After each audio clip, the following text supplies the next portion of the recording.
Cleanliness is a personal thing, too, and we hold inspections often enough to keep the ship and her crew in trim.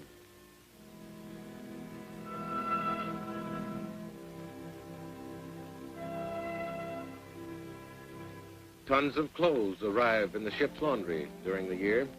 Dungarees and whites receive the full treatment in the tubs until they're hauled out limp but clean. What makes a ship happy? Part of the answer is having all the facilities of a hometown, including a well-equipped bakery. It takes 850 loaves of bread a day to feed our crew of 2,700 men.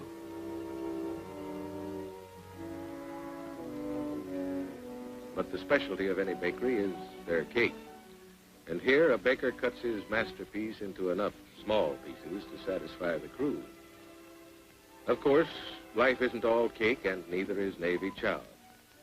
What this cook is cutting, in case landlubbers don't recognize it, is beef. Good, juicy, inch-thick steaks. Hungry? The steaks won't be ready until tomorrow, but meanwhile, there's good news on the grill. Sizzling ham. Tastes as good as it looks, and the men are happy to stand in line to prove it. Chow down, fore and aft, and the crew starts attacking that chow with the zest it deserves.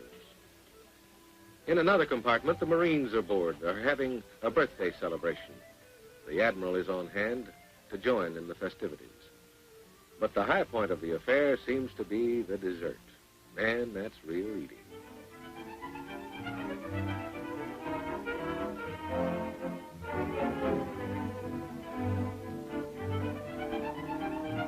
On a ship as on shore, you can't keep up with the world without a newspaper. We publish our own in the print shop and get to read it after the editors finish admiring their own work.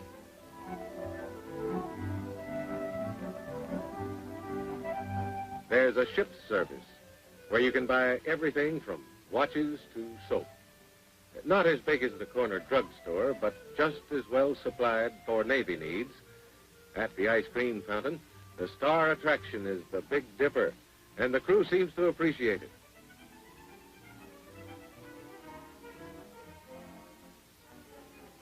Medicine for all the crew's ills comes from this compartment, the pharmacy. The formula this hospital corpsman is mixing looks rather mysterious.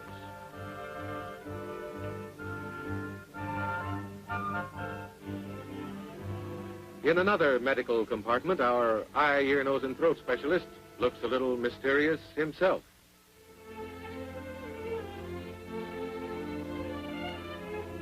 Skilled Navy doctors are on board with modern surgical equipment to handle any emergency in the operating room. But for some of the sheiks of the crew, the real emergencies happen in the barbershop, where a short clip can be the unkindest cut of all.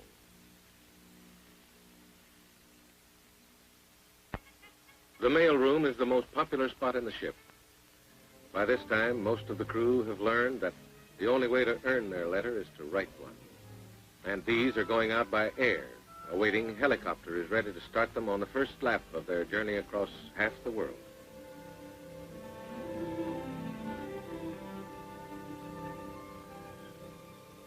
Below decks, the activity of this mighty ship is ceaseless.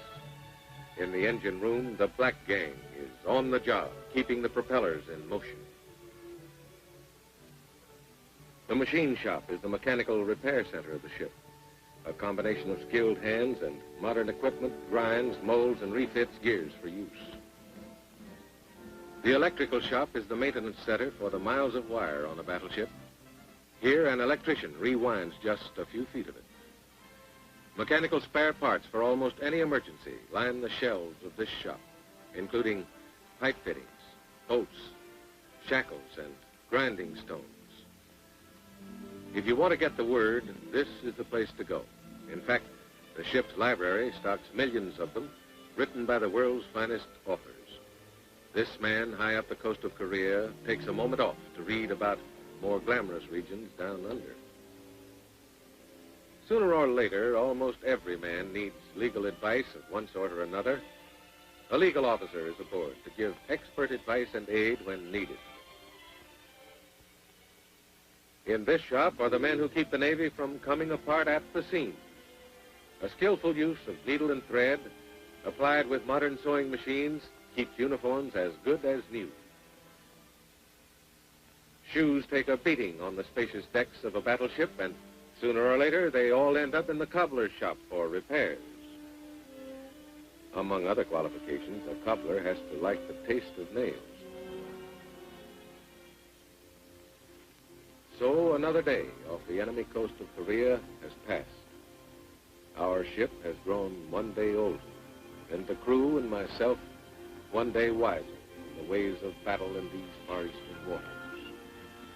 And now, at sunset, one of my men steps up to make an announcement.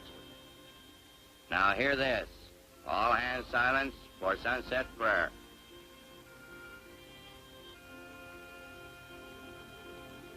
This is Chaplain Kapelsinski with the sunset prayer. Oh my God, as we prepare for rest tonight, we place our souls into thy hands, giving thee again our last thoughts of this busy fighting day. We desire that you always occupy the first and main place in our lives. We thank thee for thy loving care and protection during this day of battle. Increase in us, O Lord, faithfulness to our duties, so that our preparedness may keep our country safe. Be with us when we are lonely and miss the dear ones back home.